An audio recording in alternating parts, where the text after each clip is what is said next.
Assalamualaikum warahmatullahi wabarakatuh. Halo, bertemu lagi dengan Bu Ririn dalam mata pelajaran geografi. Bagaimana kabarnya anak-anakku semuanya? Semoga kita senantiasa diberikan kesehatan. Jangan lupa untuk selalu menjaga kebersihan dan juga mematuhi protokol kesehatan. Oke?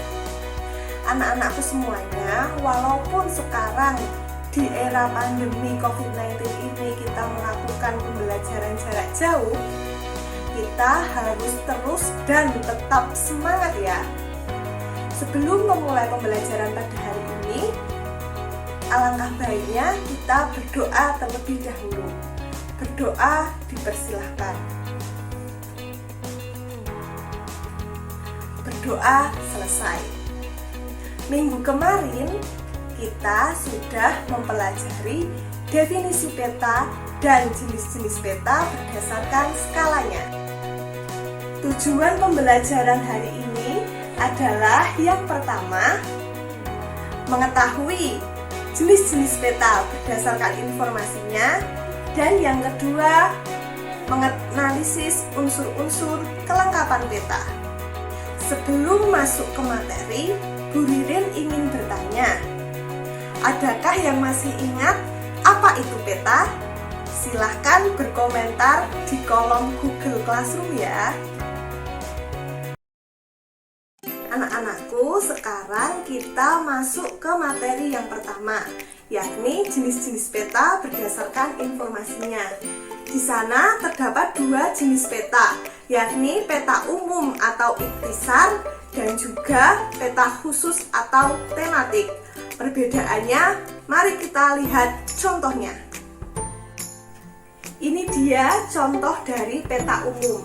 Bisa kita lihat, peta umum adalah peta yang biasa kita lihat sehari-hari, yang kita lihat di atlas seperti peta administrasi, peta Pulau Jawa, peta negara Indonesia. Itu termasuk adalah peta umum. Yang kedua adalah peta khusus atau peta tematik. Peta khusus ini hanya berisi jenis tema tertentu saja, misalnya peta kepadatan penduduk, peta rawan bencana, peta jenis tanah. Nah, kita lihat contohnya ini peta kepadatan penduduk Republik Indonesia. Sekarang kita memasuki materi yang kedua, yakni unsur-unsur kelengkapan peta. Di sana terdapat 12 unsur kelengkapan peta. Unsur kelengkapan peta yang pertama adalah judul peta. Bisa kita lihat judul peta itu mencerminkan isi peta. Contohnya, peta kemiringan lereng Kecamatan Kokap. Berarti isi dari peta itu hanya tentang kemiringan lereng Kecamatan Kokap. Unsur kelengkapan peta yang kedua adalah garis astronomis. Garis astronomis terdiri atas garis lintang dan garis bujur yang menentukan lokasi suatu tempat. Bisa kita lihat garis bujur itu yang menurun, sedangkan garis lintang itu yang mendatar.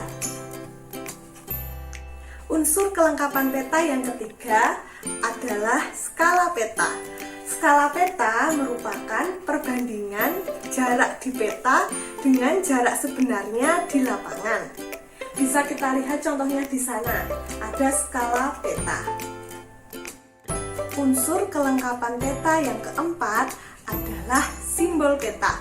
Bisa kita lihat di sana, simbol peta adalah tanda konvensional atau tanda umum yang digunakan untuk mewakili kenampakan sebenarnya di lapangan. Ada di sana kita bisa lihat simbol titik. Simbol titik itu seperti untuk ibu kota kecamatan, ibu kota kabupaten yang berupa titik. Selanjutnya ada juga simbol garis. Nah, dilihat simbol garis itu seperti jalan, kemudian sungai, rel kereta api, itu menggunakan simbol garis. Kemudian ada lagi simbol area. Simbol area itu untuk mewakili penampakan yang berupa luasan seperti hutan, danau, area persawahan. Nah, itu menggunakan simbol area. Unsur kelengkapan peta yang kelima adalah legenda. Legenda itu berisi keterangan-keterangan dari simbol yang ada pada peta. Yang keenam, unsur kelengkapan peta, orientasi. Nama lainnya adalah arah mata angin.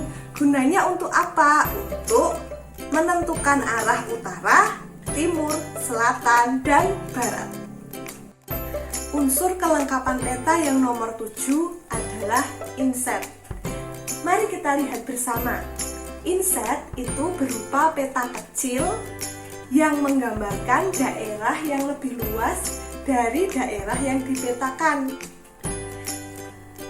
Daerah yang hijau, diarsip hijau, itu merupakan daerah yang dipetakan. Dan di sana terdapat inset daerah yang lebih luas. Unsur yang nomor 8 adalah unsur lettering. Lettering itu berupa semua tulisan yang ada pada peta. Unsur kelengkapan peta yang ke-9 dan ke-10 adalah tahun pembuatan peta dan juga sumber peta. Tahun pembuatan peta ini kita lihat di contoh tahun 2011. Lalu sumber pembuatan peta itu adalah sumber-sumber yang diperlukan untuk membuat peta itu. Di sini sumbernya adalah peta rupa bumi Indonesia dan juga Bapeda. Unsur kelengkapan peta yang nomor 11 adalah garis tepi peta.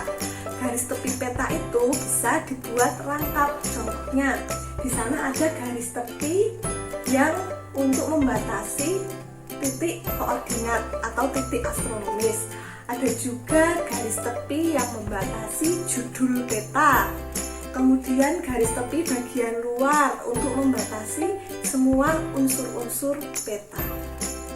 Lalu unsur kelengkapan peta yang terakhir nomor 12 adalah proyeksi peta.